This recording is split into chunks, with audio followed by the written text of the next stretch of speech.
COVID-19 has deepened the pre-existing economic crisis.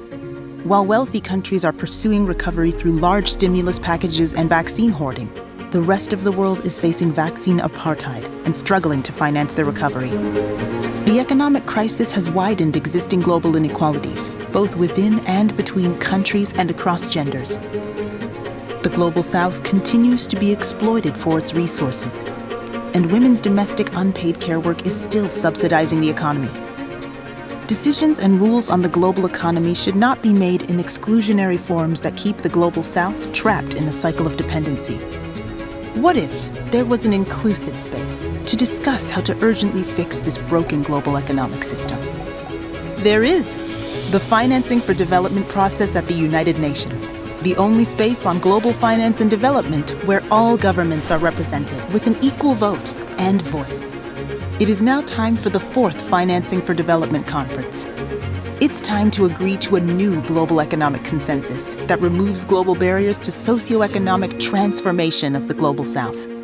This conference should decide several important issues.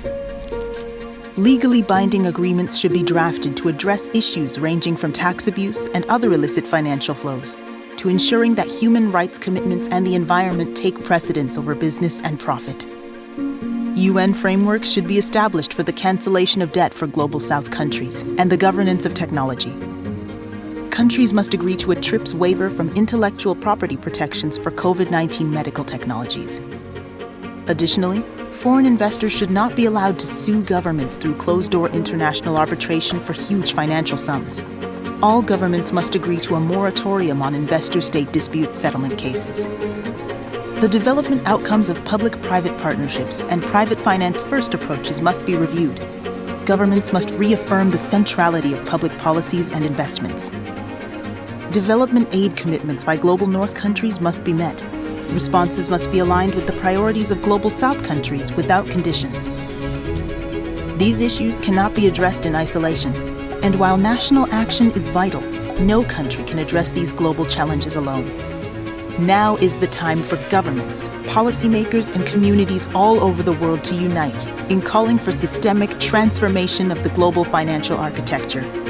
We can make the vision of a just, decolonial, and feminist recovery post-COVID-19 come true. Join us in the mobilizations for the 4th Financing for Development Conference.